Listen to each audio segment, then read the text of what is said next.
9장 16절에 보시면 내일 이맘때에 내가 베냐민 땅에서 한 사람을 내게로 보내리니 너는 그에게 기름을 부어 내 백성 이스라엘의 지도자로 삼으라. 그가 내 백성을 블레셋 사람들의 손에서 구원하리라. 내 백성의 부르짖음이 내게 상달이 되었으므로 내가 그들을 돌보았노라. 하나님께서 사울을 인간 왕으로 세우시면 저 이스라엘 민족이 하나님의 거룩한 사명을 감당할 수 있도록 저 이방 민족을 물리치자는 거예요. 물리쳐서 제사장 나라로서 하나님의 은혜의 왕국의 모든 민족이 초청하여 들여올 수 있도록 하라는 것입니다. 그것이 사울 왕을 세우신 하나님의 목적입니다. 그는 이스라엘의 진정한 통치자가 아닙니다. 이스라엘의 진정한 통치자는 하나님이십니다. 사울은 하나님을 대리하는 대리 통치자입니다. 이스라엘의 자기 백성이 아닙니다. 하나님의 백성입니다. 그러나 지금 사울은 어떠한 착각을 하고 있냐면 이스라엘이 자기 백성이요 자기 나라라고 하는 착각을 가지고 있습니다. 그러니까 어떤 결과가 있냐 하면 오늘 본문 8절에 이렇게 기록이 되어 있죠. 사울이 그 말에 불쾌하여 심히 노하여 이르되 다윗에게는 만만을 돌리고 내게는 천천만 돌리니 그가 더 얻을 것이 나라 말고 무엇이냐. 사람들이 다윗은 만만, 사울은 천천하니까 자기 왕국을 자기가 지켜야 되겠다고 하는 이 마음이 생긴 것입니다. 그러니 이스라엘 백성을 자기 나라, 자기 백성으로 인식하고 있었다 하는 것입니다. 그러다 보니 다윗의 등장이 자기 왕권을 지키는데 위협이 되므로 그를 어떻게든지 해치려는 구체적인 계획까지 이르게 됩니다. 심각한 자기 역할의 오해이죠. 이방 민족을 물리치고 하나님의 백성으로서의 역할을 다도 도와야 될 그 왕이 오히려 그 본연의 임무를 저버리고 자기 왕권과 자기 나라로 착각한 그것을 위해서 사람을 잡아서 죽이려는 일에 몰두하고 있더라 하는 것이죠. 그러나 다윗은 사울과 대조적인 모습을 보입니다. 이 사무엘상 18장에는 다윗이 지혜롭게 행하였다라는 말이 4번 나옵니다. 이 4번 나오는데 5절에서 이렇게 표현하죠. 사울이 보내는 곳마다 가서 지혜롭게 행하였다. 사울이 보내는 곳마다 가서 모든 일을 다 지혜롭게 행하였다는 것입니다. 우리 성도 여러분, 직장에 가나 가정에 가나 어떤 모임에 가나 지혜롭게 행하실 수 있는 은혜가 있기를 바랍니다. 다윗이 지혜롭게 행하니까 백성과 사울의 신하들이 모두 다 다윗을 합당하다고 인정합니다. 그러면 다윗의 이 지혜롭게 행하는 것이 상황의 변화에 따라서 달라지느냐? 그렇지 않다는 것을 알게 됩니다. 5절 말씀을 다시 한번 보십시오. 5절에 다윗은 사울이 보내는 곳마다 가서 지혜롭게 행하며 사울이 그를 군대의 장으로 삼았더니 온 백성이 합당히 여겼고 사울의 신하들도 합당히 여겼더라. 그리고 12절, 13절을 한번 보십시오. 여호와께서 사울을 떠나 다윗과 함께 계심으로 사울이 그를 두려워한지라. 그러므로 사울이 그를 자기 곁에서 떠나게 하고 그를 천부장으로 삼음에 그가 백성 앞에 출입하며. 어떤 차이점이 있지요? 다윗에게 어떤 차이점이 있습니까? 사울이 다윗을 신뢰하였을 때는 군대 대장으로 삼았습니다. 그러나 다윗을 자기의 정적으로 삼은 때는 시기하여서 그를 내쳤습니다. 그래서 뭐가 됐다는 거예요? 천부장, 강등당한 겁니다. 군대 대장에서 천부장으로 강등당했습니다. 그런데 강등당했는데도 똑같이 뭐라고 표현하냐면 그 내침 받은 가운데서도 백성 앞에 출입하였다 이렇게 말합니다.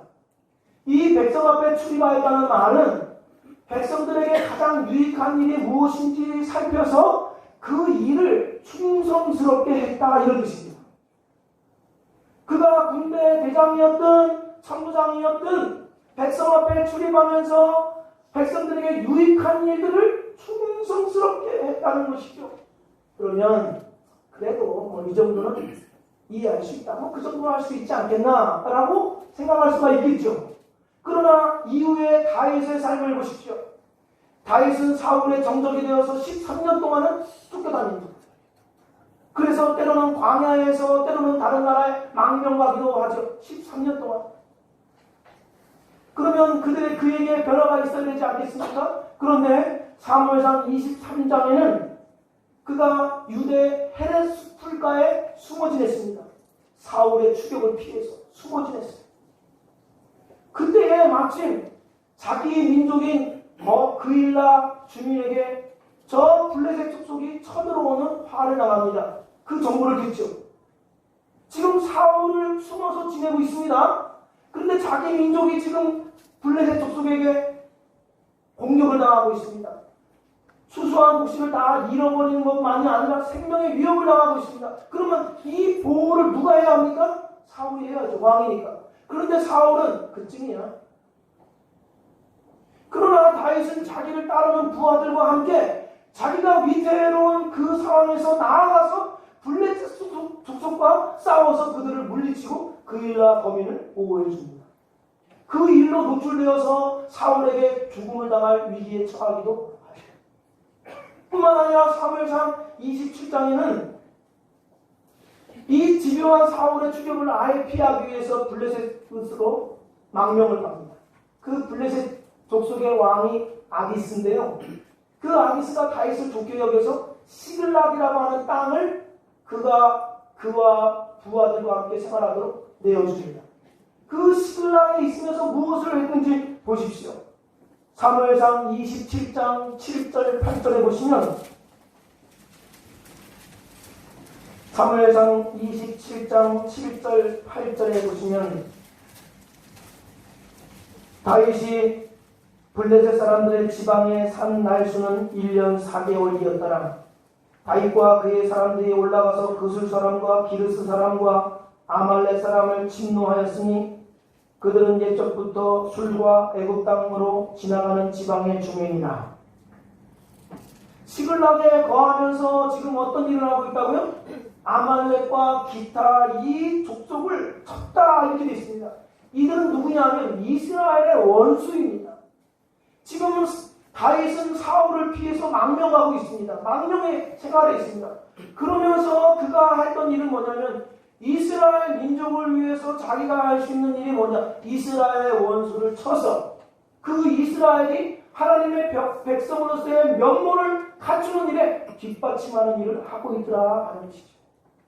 군대 장관이었던 천부장이었던 광야 생활을 했던 망명했던 이 다윗에게는 자기가 하나님으로부터 기름 부음 받아 이것이 왕이 된다는 생각을 할 수 없었던 때입니다.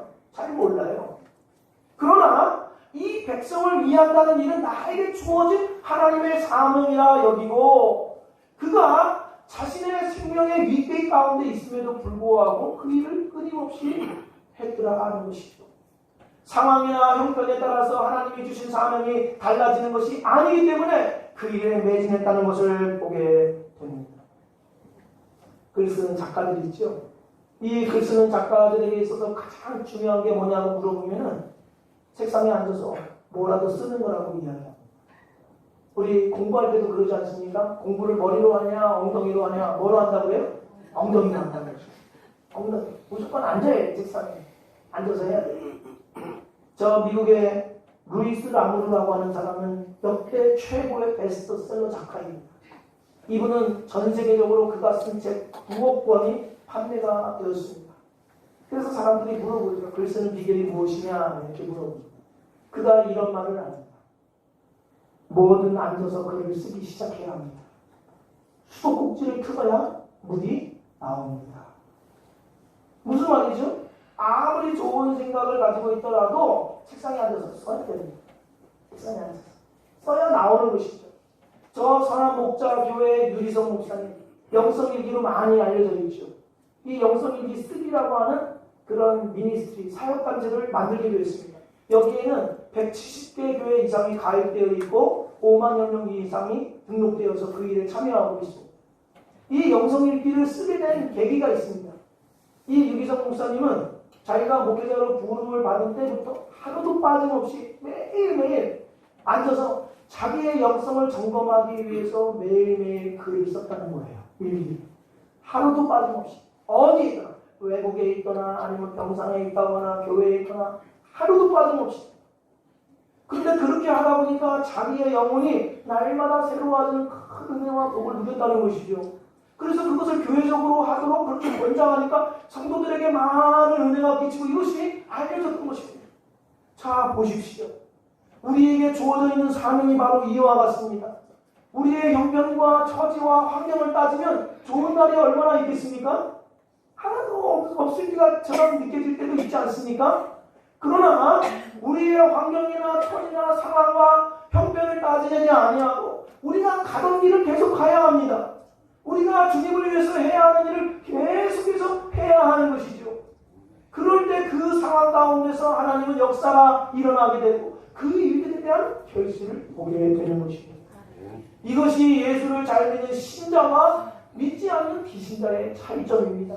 사랑하는 성도 여러분, 우리가 하나님으로부터 보냄받았다는 이 의식을 잃지 않으시기를 바랍니다. 신자로서 내가 해야 하고 지켜가는 그 일에 충성을 다하셔서 하나님께 주목받는 인생 되기를 주의 이름으로 축복드립니다. 다윗과 사울의 차이, 자신의 사명을 왜 지킨 자와 자기의 사명을 끝까지 지켜가는 자. 그러나 이것이 다윗과 사울의 근본적인 차이라고 말할 수 없습니다.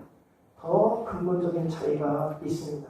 12절 말씀에 여호와께서 사울을 떠나 다윗과 함께 계심으로 사울이 그를 두려워한지라. 인간적으로 볼 때 사울은 더 못한 사람이고 다윗은 더 나은 사람이냐? 그렇지 않습니다.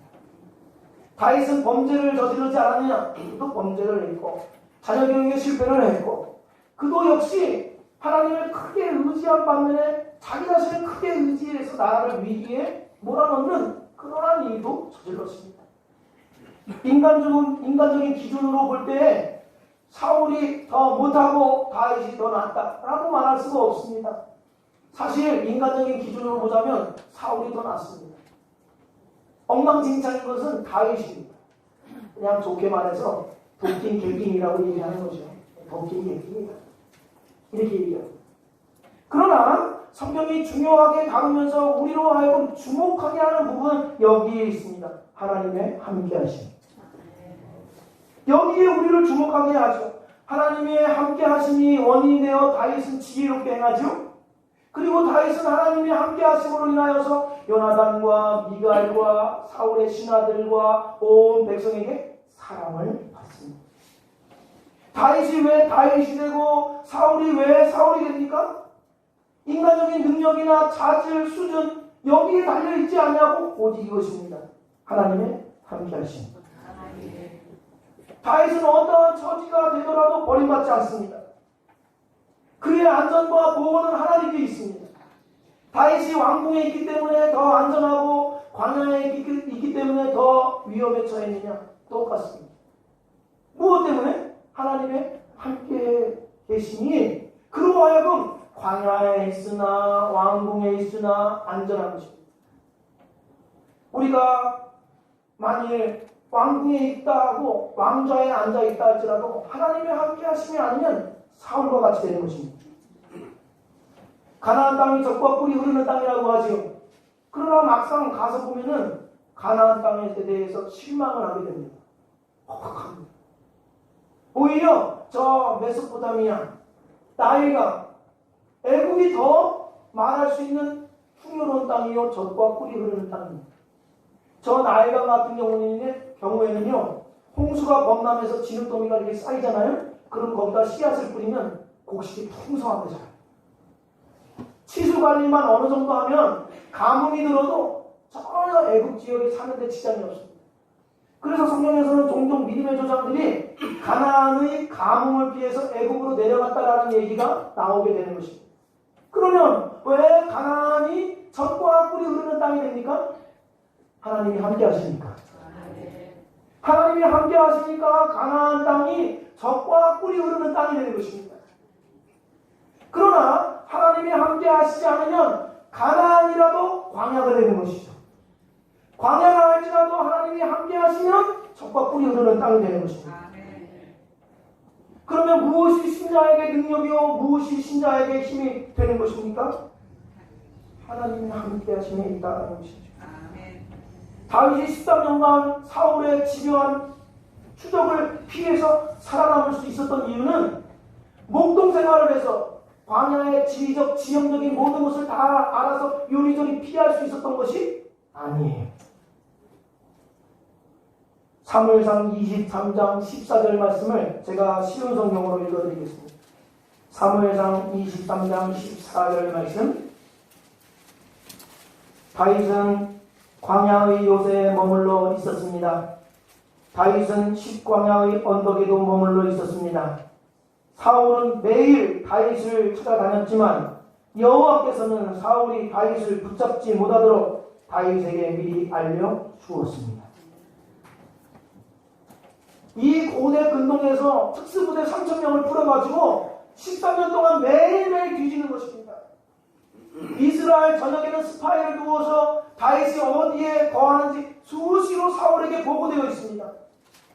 그러면 다윗이 지리적으로 지형적으로 알고 있어서 이리저리 피했다고 한다면 어느 순간까지는 됐겠죠. 가능했겠죠. 그러나 반드시 붙잡혔을 것입니다. 그러나 하나님의 함께 하심으로 인하여서 다윗을 하나님이 사울의 손에 넘겨주지 않았다고 말씀하고 있습니다. 무엇이 신자의 능력이고 무엇이 신자의 힘입니까? 세상 사람들과 차이점이 무엇입니까? 그것은 물방울처럼 손만 대도 터져버리고 없어지는 세상 기준으로 우리 자신을 비교하려 하니 우리 삶이 우울해지는 거예요.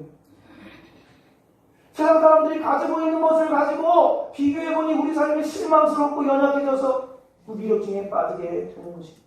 이 말씀을 한번 보십시오. 이사야 43장 1절 2절 말씀을 보십시오. 화면으로 띄워주시면 좋겠는데요. 이사야 43장 1절 2절 말씀 우리 함께 말씀을 읽습니다. 야곱아 너를 창조하신 여호와께서 지금 말씀하시느니라. 이스라엘아 너를 지으신 이가 말씀하시느니라. 너는 두려워하지 말라. 내가 너를 구속하였고 내가 너를 증명하여 불렀나니 너는 내 것이다. 내가 물 가운데로 지날 때에 내가 너와 함께 할 것이라. 강을 건널 때에 물이 너를 침몰하지 못할 것이며 내가 불 가운데로 지날 때에 타지도 아니할 것이요 불꽃이 너를 사르지도 못하리니. 여기에서 중요한 말이 무엇이죠? 내가 너와 함께 할 것이다. 물속에 있더라도 불꽃에 있다 할지라도 내가 너와 함께 할 것이다. 이스라엘의 출발은 역사적으로 출발은 약 5,000년이 됩니다. 그러나 나라의 모습을 갖춘 시기는 그때 기한은 약 3,000년에 해당되죠. 그러나 나라로서 제대로 된 구실을 한 것은 500년도 채 안 됩니다. 그러면 나머지 시간은 다 다른 나라에 포로로 끌려가서 여기저기 흩어져야 되는 디아스포라, 흩어져 사는 민족이 되어야만 했었습니다. 그런데 흩어져 살고 있던 유대인들이 없어졌습니까? 사라졌습니까? 오히려 그들을 정복하고 지배했던 아수르 제국이나 바벨론이나 제국들, 강대국들이 역사 속에서 사라졌습니다. 근대에 들어와서 저 독일의 히틀러가 600만 유대인들을 다 학살했죠. 그러면 유대인들이 다 없어졌습니까? 상식적으로 2,500년 이상을 떠돌이 생활하는 민족은 살아남을 수가 없습니다. 살아남을 수가 없는 것입니다. 그런데 이들이 살아남게 되고 존속하게 되죠. 그리고 오히려 세상적으로 더 큰 영향을 발휘하게 됩니다. 무엇 때문에 그렇습니까? 하나님의 함께 하심 때문에 그렇습니다. 아직 회개하고 돌아오지 않았지만 하나님께서 그들을 함께하고 계시기 때문에 그렇습니다. 그래서 유대인들을 향하여서 소화 안 되는 민족이다 이렇게 말합니다. 소화 안 되는 민족, 집어 삼키려고 하지만 고통스럽게 토해낼 수밖에 없는 민족, 유대인이다 이렇게 말을 하죠.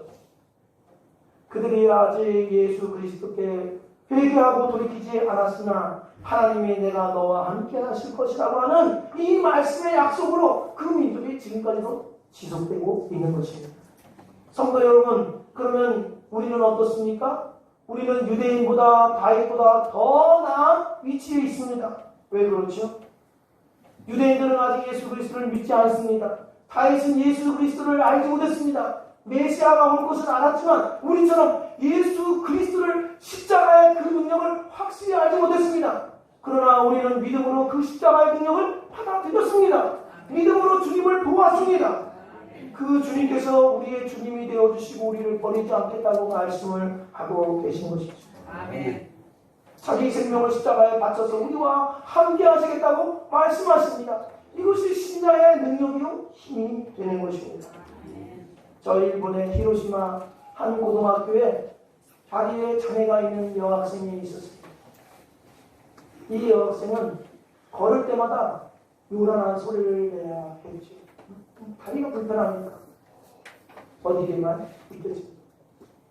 그런데 이 학교에서는 고3이 되면 반대항 수영대회가 꼭 열립니다. 고3들을 대상으로 반대항 수영.